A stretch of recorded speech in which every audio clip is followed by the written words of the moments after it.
ta kia nào cái tua nà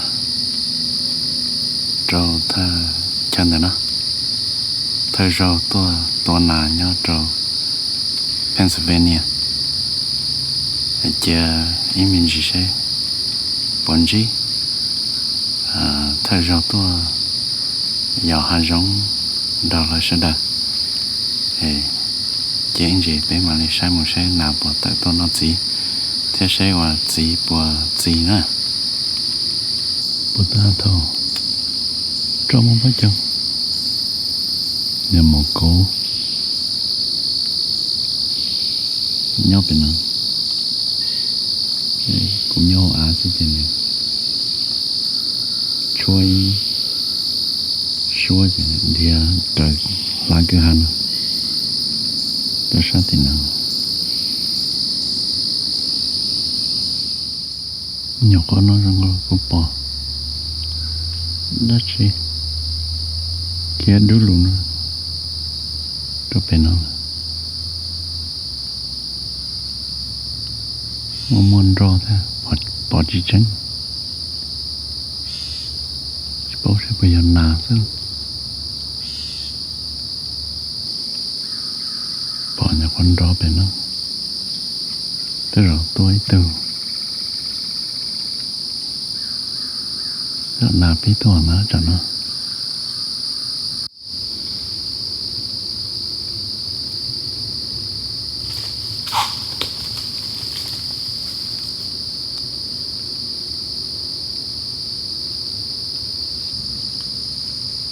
I just saw my first PA whitetail buck.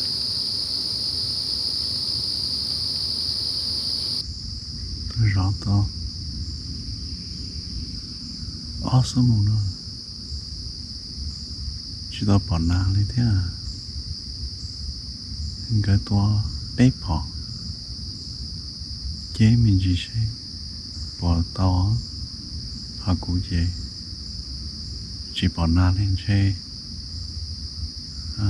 cũng chỉ thấy rõ là chả lớn chế mình gì sẽ bỏ gì nà tôi nói gì nè cho hai giống rồi nó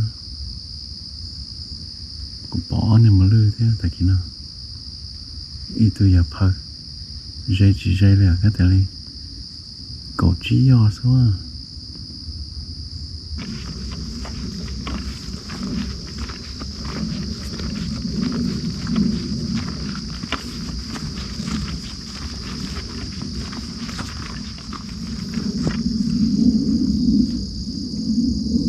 My lucky day.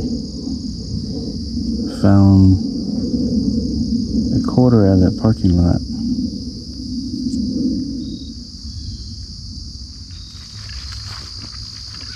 Giờ nó bé họ lòng thơ là trời khó sẽ bỏ gì nè bỏ bên trong này kể theo thật với trả luôn chế lòng đó nó tại vì nó giờ cóตัวlấy bay từ thế nào cáiตัวbay bỏ vậyตัวbay từ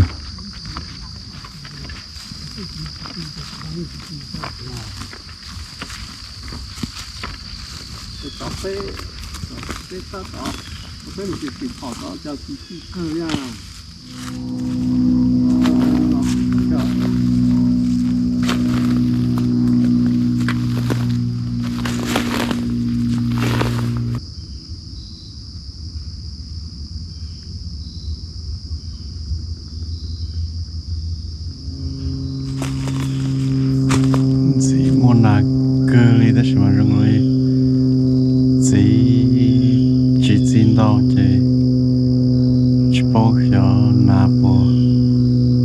nhỏ ra nó đi rồi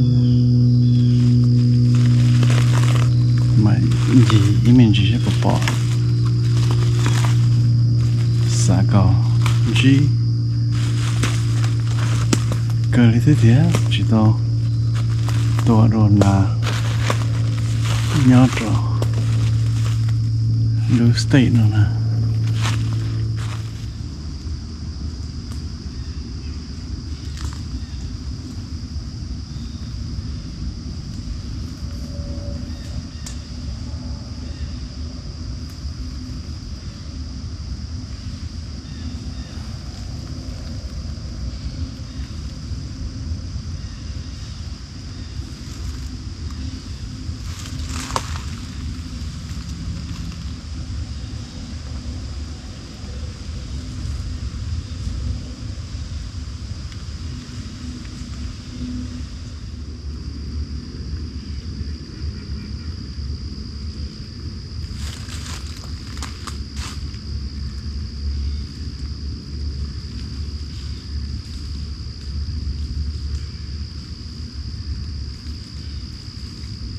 Right now we are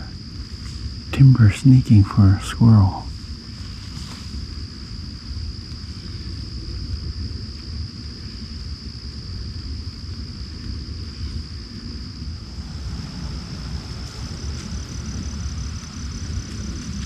I saw my first chipmunk.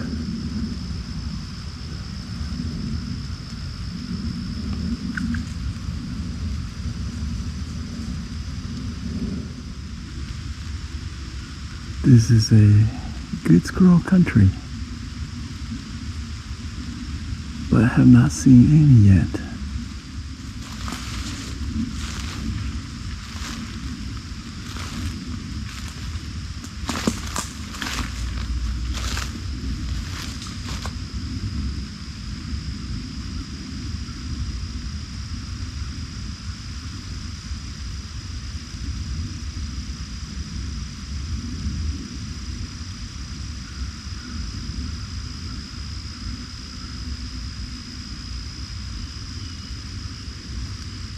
Bây giờ là đã chế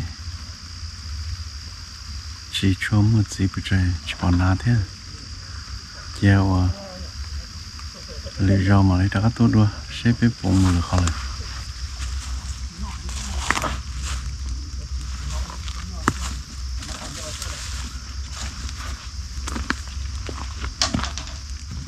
bây giờ chúng nó còn cái này nào đã gặp lao tôi bây giờ Pennsylvania trong này nó nè chọc bầu đó gặp lao chọc bầu tôi bây giờ nó bây lâu xong rồi để lên từ thế này nó lại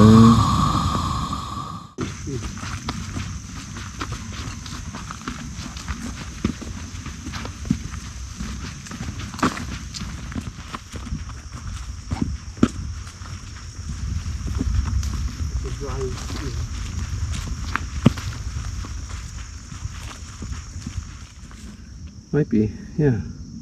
Not just a cleaner or something like that. You can go in that thing, then here you go.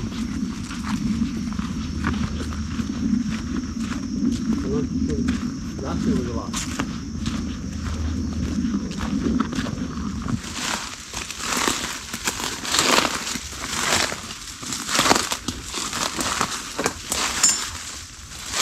So, có là xong phân công luôn hả? nè Có cái tôi còn đâu nè, không chưa? Every có bỏ tụi mắc rồi. không bỏ nè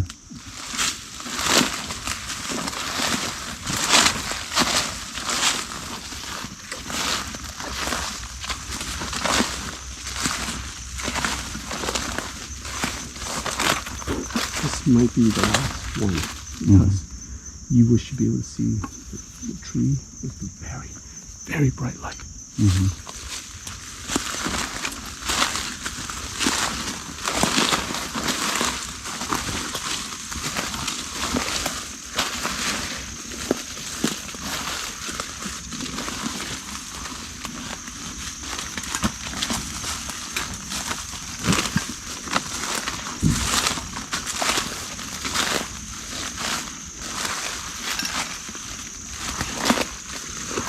Okay, so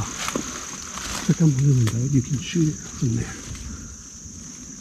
And this is where we keep seeing the cameras right there. I might go get the camera. Okay. And then it wraps around.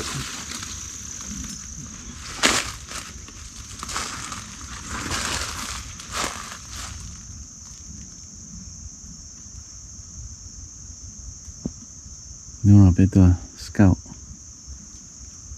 tua archery luôn Saturday nó nè chơi tua cổ rồi nó tua đua cổ tới chân thôi giờ tôi sẽ archery luôn opening weekend nó sẽ vào G nè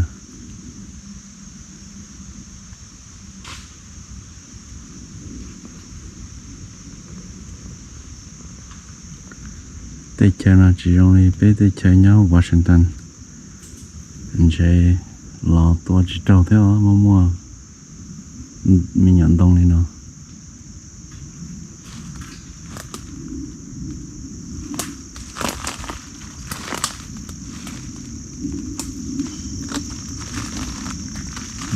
cứ thế nữa để tây chơi nó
giờ nó bé họ là sai đôi khó chơi chia ba tổ cổ và cho nó mà để rong đôi to màu để giờ mù khả năng là to mù sai chơi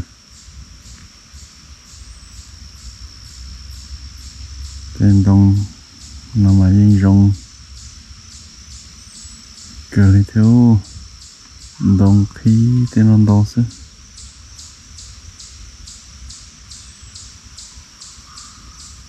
nó quá rời thế kìa. Oh, that one.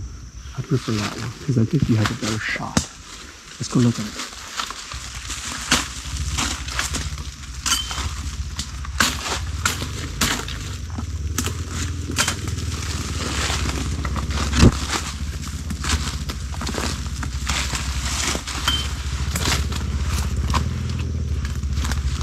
Yeah, I think this one has a better shot.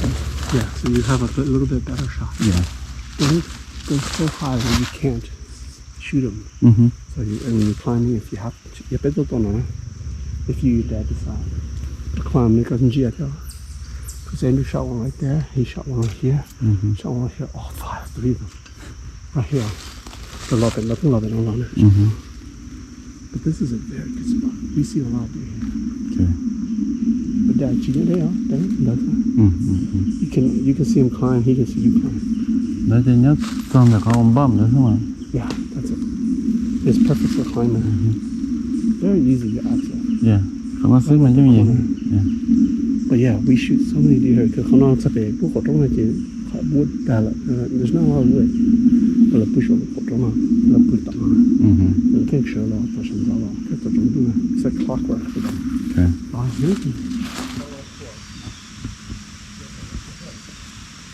Nếu mà bé mình tuần này chuyện gì nào thì mình là nhớ để nó khó nó xíu.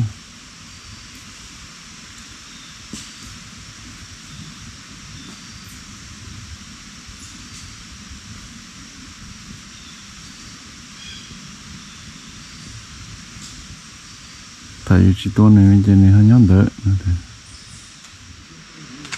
chỉ cả tờ vào đấy chứ.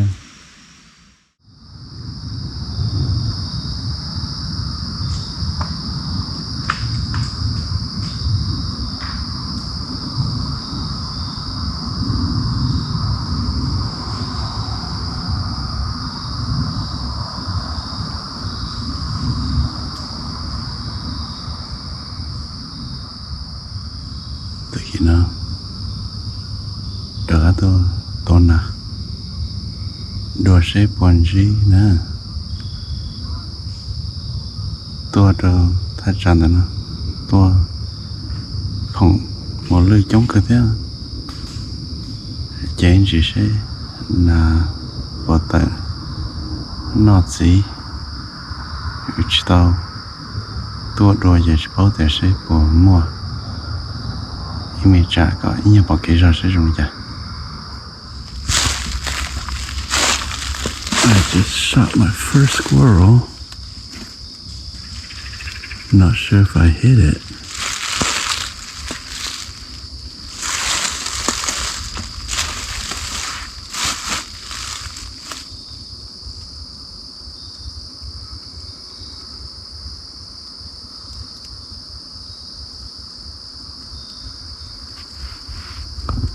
I think I missed.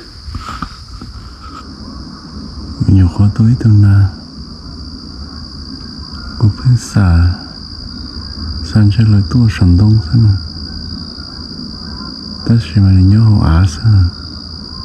nên tôi lý gì khi nó sao cũng như là không có to sẽ dây đâu thế tao ở chỉ đâu nữa nên chẳng kia là thế giờ cũng rõ mình chỉ sẽ được bắt tay tất cả lọ.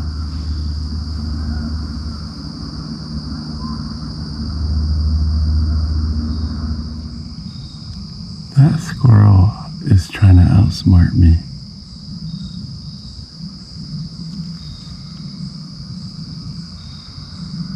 Mình chơi trong đồng nào cũng muốn sát tỏ này tí sát tỏ lại.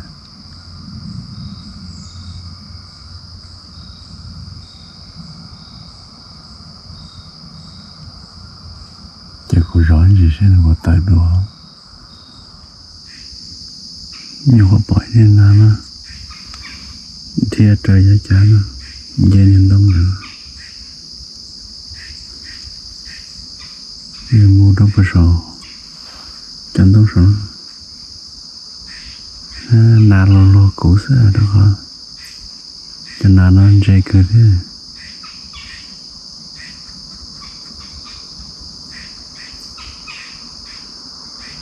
mà nhà sẽ qua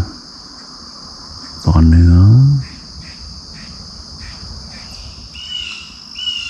cũng nhiều khó tối tương tự bóng đồng nữa cái tỉnh rong tôi thế tôi chỉ trâu lại chẳng kia đâu tao nó thế gì nó tới rồi mới lên là lấy gì nó lại chả ai cười theo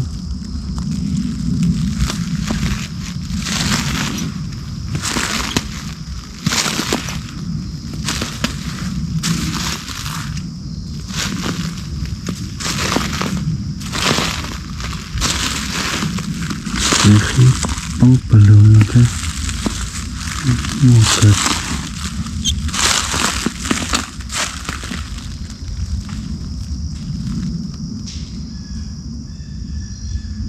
rồi vào đây một lần bự thế nào sẽ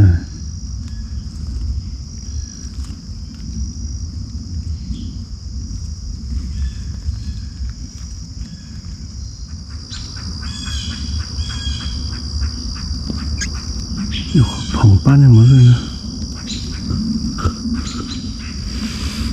bán này một lần thì trả trống rồi đã nó chẳng là này giờ tôi chỉ trâu đây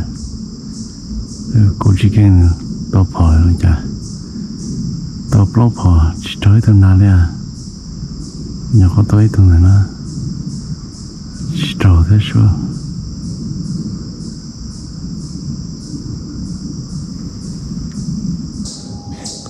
phòng bán này mà lưỡi chạy có tối nên là đâu lọ phải trò thoáng thế nào vậy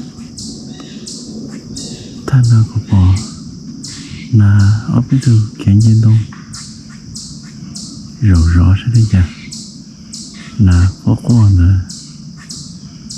chạy chỉ sẽ là bằng cái lọ The hindo kalite ano. Just got my first squirrel down there.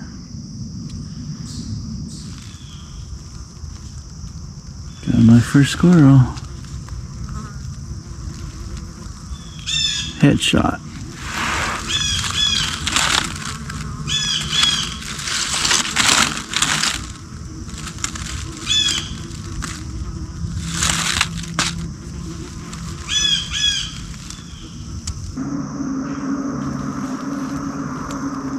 Janaya cậu im mong nhỏ thế,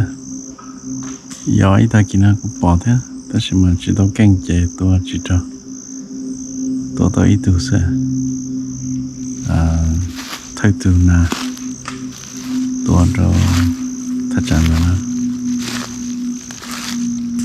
Janaya chỉ theo nó một trong đợt chế chế cá tiền chế chả nó nặng gọt ta là phải so cho giờ to là mà đã có tốt được cá mà lưỡi cô hái cơ thế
jumping papa anh này có nó lòi dây của chị dây này cái tiền lên mình gọi vô anh người sống sai cố thì chỉ có thể lấy theo trong đầu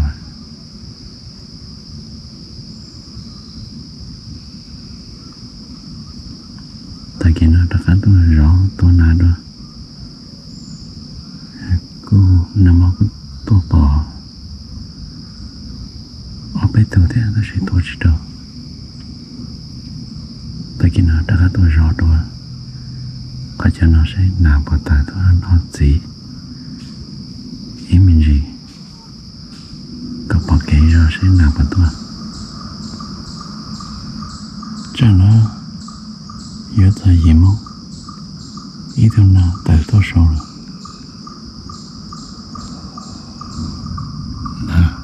chuyện tổng số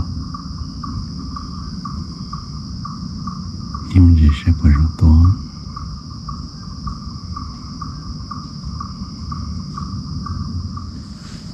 nhỏ có tuổi thằng nào sao nó con thằng nó con được ăn đồng nào nên gì mà một sẽ bỏ một tua nhớ sợ đẩy cả lên này tôi ăn gì này thấy plo này chỉ tao nói gì chỉ tao nghĩ lo phanh tỏ gì cũng rong tỏ gì cũng chỉ lấy tỏ thế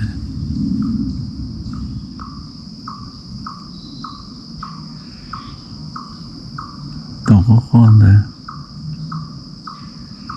nhưng là cái gì mà cũng chỉ bỏ nên xóa rồi nếu nhớ sẵn đông thế và nhà con đã châu nó mà nên thế thế rồi chỉ bằng sao cũng chỉ bỏ nên thế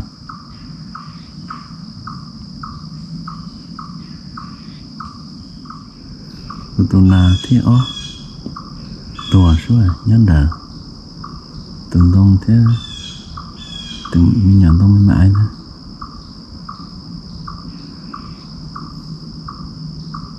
second squirrel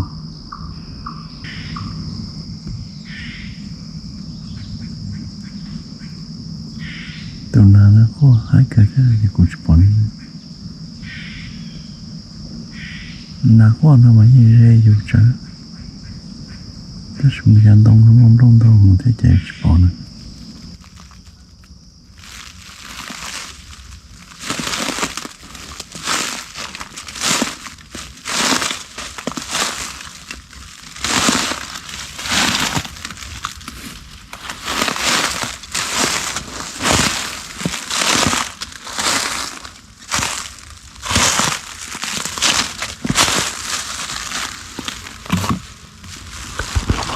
my second squirrel.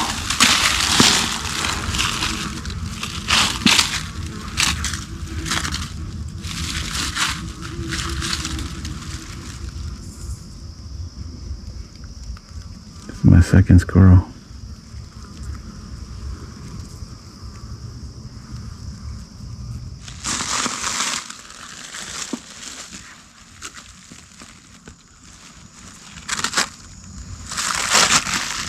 Got my third squirrel.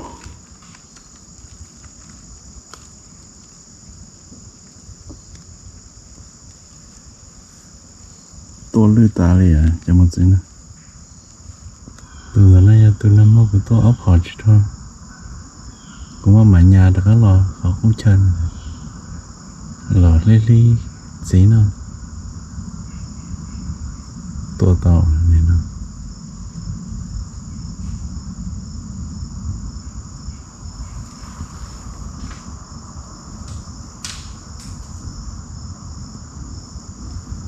Nói thử lấy gì cả nó sẽ chuyện gì sẽ bằng cả nó mong đông đông à giờ có chung một cái này nọ thế nè má mạo anh về tới xíu mà theo đi giờ đây à còn muốn tờ là chỉ bỏ na tờ lấy thế cái thì cho nó trên là muốn gõ ta đó một chế cho và ta kỳ chế giống ba một tua một lần nè ta kỳ opening archery season một gió sẽ còn gì một lần ta kỳ gá một lần mà đủ cơ lên nè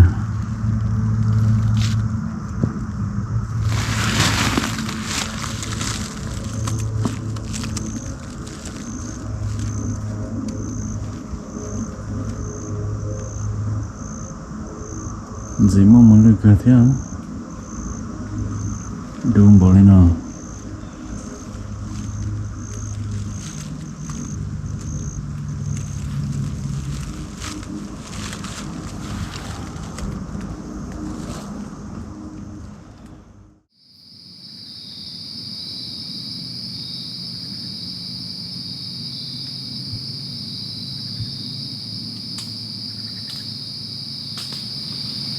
nào giờ opening day archery season nhớ đâu PA tua rõ mà lư đâu khó chắn là nó cú xé cái đấy thế tại khi nó có tua thì có thứ phòng mà lư là gì mà lư thứ bự gì để nó tua của tôi nhìn đâu lại thế nọ cũng nhìn đâu chia rồi mình chỉ sẽ lời bỏ tay lo ta sẽ nào ta tỏ bỏ cái cá rô chia rồi anh chỉ sẽ rồi chả nữa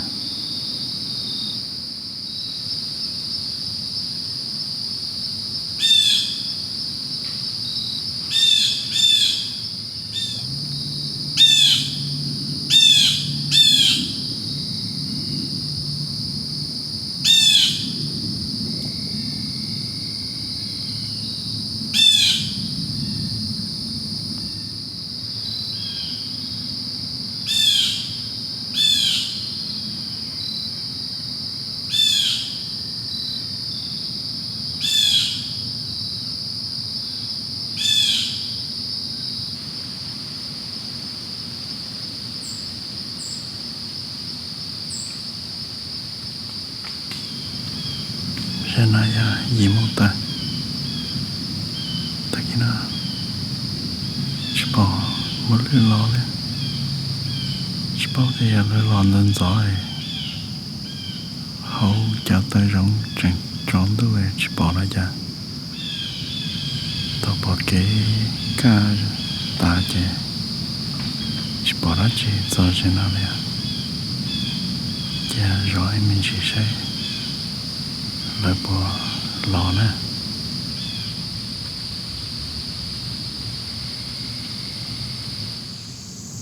tại khi nào chỉ nó thế chỉ bỏ một cái lò chẳng nó thì yêu ta có ý không cái thì thế rồi sẽ lấy chỉ lò ta chẳng nó mù so cho ý mình gì dạ trong tôi mà đã tôi rõ đó bây giờ tăng tôi việc thì phải rõ cái gì đừng nói chung mà nó sẽ lo tăng tụi nó lại lo sợ nó lại thì cái này sẽ lo thì luôn nó phải I'm like just staying for the light không thôi bỏ gì vô không phải lo cho nó có bỏ không cái lo bỏ anh cái áp nó thì nó đấy còn nó thì gì mà nó làm nó thành cái còi mà không bỏ đi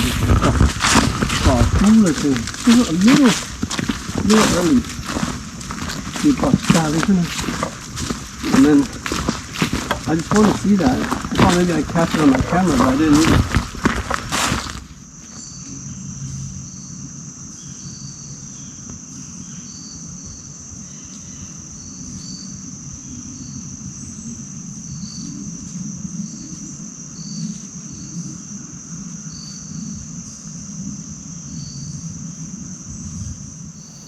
giờ này giờ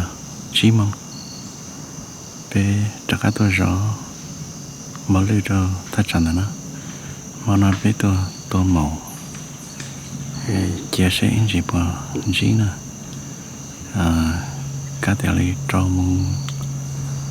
bé châu tên đời gì tên rồi là ta chẳng nữa một trong đại tế chia sẻ bốn gì màu mà nó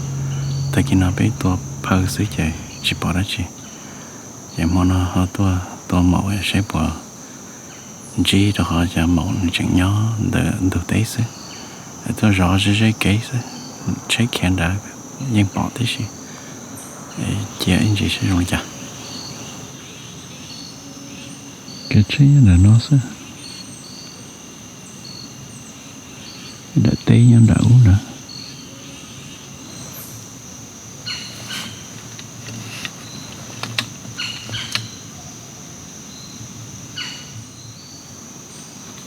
tất cả là cái không nó sẽ chà rõ dây cá rồi chả sẽ trong chả nữa tàu tôi đâu quay theo cái trả là ho nón xe thì bỏ vô sao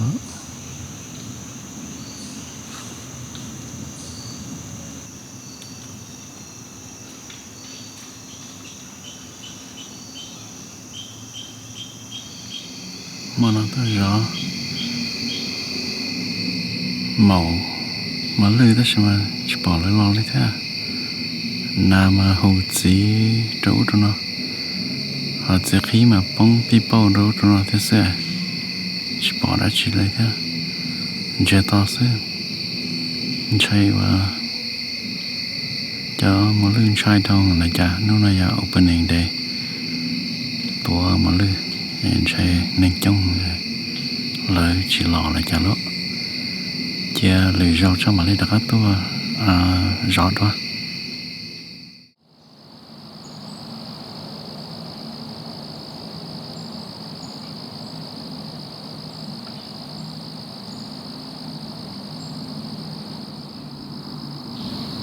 tại khi nó đặc tua rõ mới lưới đua nằm mò lại trước khi vào Sunday nếu là vào Monday và nếu thì off opening season nhớ cho PA tôi rõ tại khi nó cho cái chân là nó sẽ buồn gì một lần cho nó trong một thời gian là sao sáng mong rồi ta tập vào cái hú vợ chạy cha ý mình chỉ sẽ bằng gì nữa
tại khi nó rõ ý tại khi chỉ bỏ đất chứ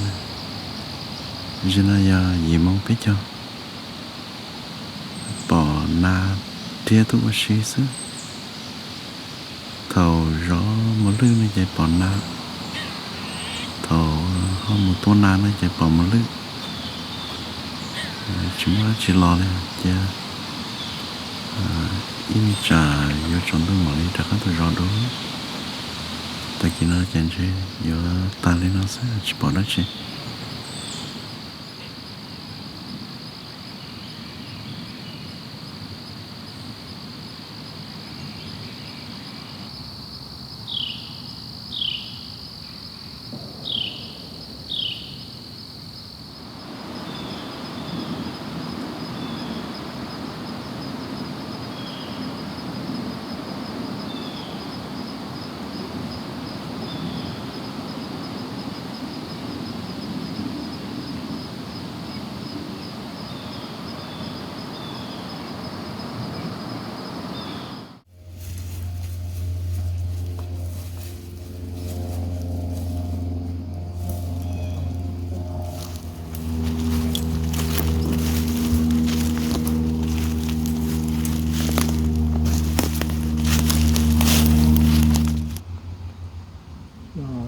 cái giò bây giờ lò nó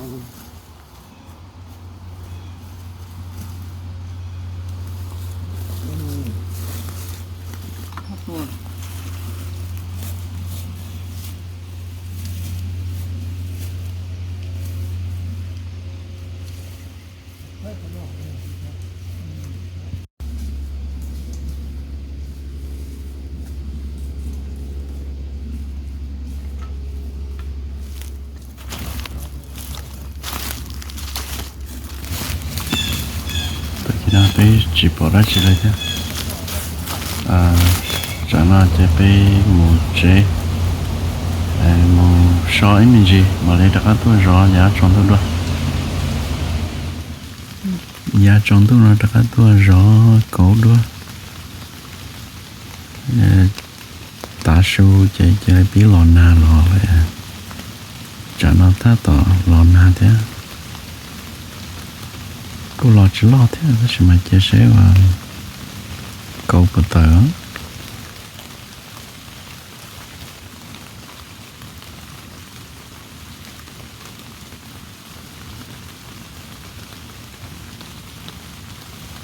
thế hai giống nữa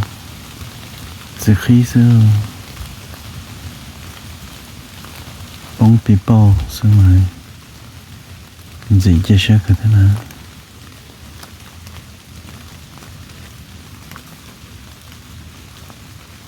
lòng bị đà rù thiệt bị rừng giờ cho phò thế